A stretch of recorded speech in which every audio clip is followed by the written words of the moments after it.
Well, good morning or almost good afternoon, everyone. Just over a year ago, the leaders of Israel and the United Arab Emirates signed the Abraham Accords. Today, I'm honored to host Foreign Minister Lapid, Foreign Minister Sheikh Abdullah, to review the progress that's been made in the past year in the normalization of relations and what more we can do together to shape a more peaceful and prosperous region. The UAE-Israel relationship has, I think it's fair to say, flourished this past year. This May, Israel opened an embassy in the UAE, the first it has ever had to a Gulf nation. And a few days ago, Israel's new ambassador to the UAE presented his credentials. In July, the UAE opened an embassy in Israel, the first Gulf state to take that action. In addition to these diplomatic strides, the people-to-people ties between the two countries are also thriving, even with COVID. Direct flights are now connecting Israel and the UAE. Tourists are seizing the opportunity. Around 200,000 Israelis have visited the Emirates this past year alone. We strongly support these historic steps, and we're committed to continue building on the efforts of the last administration to expand the circle of countries with normalized relations with Israel in the years ahead. We believe that normalization can and should be a force for progress, not only between Israel and Arab countries and other countries in the region and beyond, but also between Israelis and Palestinians.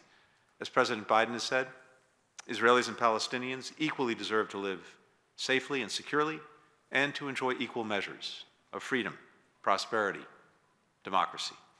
The President's also been clear that a two-state solution is the best way to ensure Israel's future as a Jewish and democratic state, living in peace alongside a viable, sovereign, and democratic Palestinian state. Today, our three countries discussed two new working groups that we are launching together. The first is on religious coexistence. This is a moment of rising anti-Semitism, rising Islamophobia, and we want Israel, the United Arab Emirates, and the United States to work together to build tolerance and ensure that all religious groups can worship in their traditional ways without violence, without intimidation, without discrimination.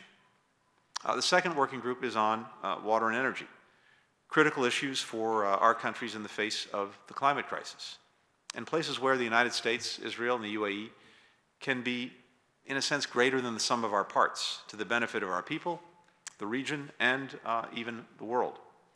We're very pleased that Israel has joined the Agriculture Innovation Mission for Climate, a joint U.S. and UAE initiative to catalyze new investment in climate-smart agriculture. Israeli and Emirati firms are already planning to collaborate on a number of renewable projects. And I want to commend the UAE for its plan to achieve net zero emissions by 2050, the first country in the GCC to do so, and Israel for its new plan to reduce emissions by 85% by 2050. Finally, the trilateral partnership also makes it possible for our countries to discuss other urgent regional issues more effectively, to do it together. For example, today, we talked about a range of regional security issues, including Iran, Syria, Ethiopia. That's what normalization has made possible. Transformative partnerships on the urgent challenges facing our countries and facing the world. And that's why it's so important, and it's why I'm deeply grateful to both of you for being here today and for the work that we're doing together.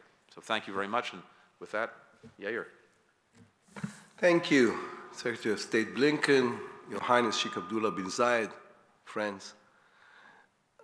2 weeks ago in Bahrain, I met a king in his palace, an American admiral on his ship, and a Jew who cared for the only synagogue almost single-handedly.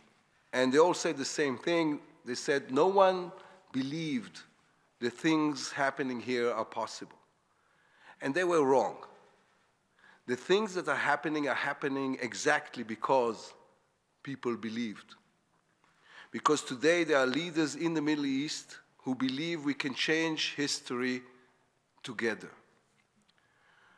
In the past 4 months, Israel opened embassies and offices in the UAE, in Morocco, in Bahrain. We've turned the cold peace with Egypt and Jordan into a war and peace. We signed economic and civil agreements, and we greatly strengthened our relations with the European Union and with our neighbors in the Mediterranean. His Highness Sheikh Abdullah and I have become friends and partners. Our friendship is based on shared values, on moderation, on religious tolerance, on the importance of fighting terror and radicalization. The partnership is based on economics, progress, and technological excellence. This partnership isn't just between Jews and Arabs, but between citizens of the world who want to be partners in the fight against climate change, against poverty, against the pandemic that has taken the life of millions. President Kennedy said all people are entitled to a decent way of life. This includes, of course, the Palestinians. Our goal is to work with the Palestinian Authority to ensure that every child has that opportunity. At the center of my visit here is the concern about Iran's race to a nuclear capability. Iran is becoming a nuclear threshold country. Every day that passes, every delay in the negotiations brings Iran closer to a nuclear bomb. The Iranians are clearly dragging their heels, trying to cheat the world, to continue to enrich uranium, to develop their ballistic missile program. Secretary of State Blinken and I are sons of Holocaust survivors. We know there are moments when nations must use force to protect the world from evil. If a terror regime is going to acquire a nuclear weapon, we must act. We must make clear that the civilized world won't allow it. If the Iranians don't believe the world is serious about stopping them, they'll race to the bomb. Israel reserves the right to act at any given moment in any way.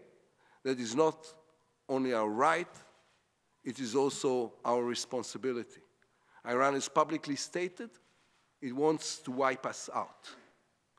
We have no intention of letting this happen. I don't want to conclude with fears, but with hopes. We are writing a new chapter in our history. There is an alliance of moderates focused on life, focused on hope, focused on optimism, focused on looking forward. I thank you both for this alliance, for the friendship we have. It is a source of hope for the whole world. Thank you. Secretary Blinken, for us, having us both, my dear friend Yeltaqi, the Foreign Minister of Israel, and myself, in DC is a strong commitment of the United States in building bridges, yes, but building bridges between two successful nations, but also two successful nations which are committed and devoted for further development, changing the narrative in the region, especially among our youth, towards a more positive one. Our entire effort towards the future should be based on how can we make our people respect and admire good successes in the region. Unfortunately, in the last few decades, we haven't seen many of those. And what I believe the United States is telling the rest of the world in embracing the Emirates and Israel is that the United States is serious about changing this narrative in the region. And thank you for that, Secretary Blinken. We in the UAE are very proud that in less than 50 years of our federation, we've managed to come where we are today. and how can we create a nation which respects values, but also respects and celebrates tolerance.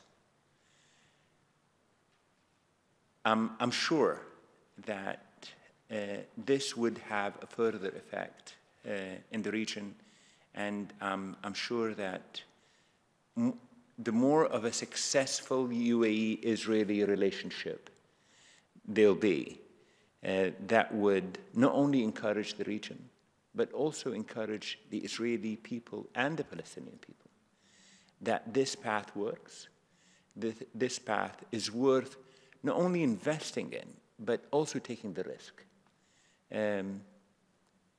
We are extremely impressed, obviously, with our growing relationship with Israel, but we will always depend that we have a friend, a partner in the US, which will excite us and will show us how to do things even better. So, thank you, Secretary.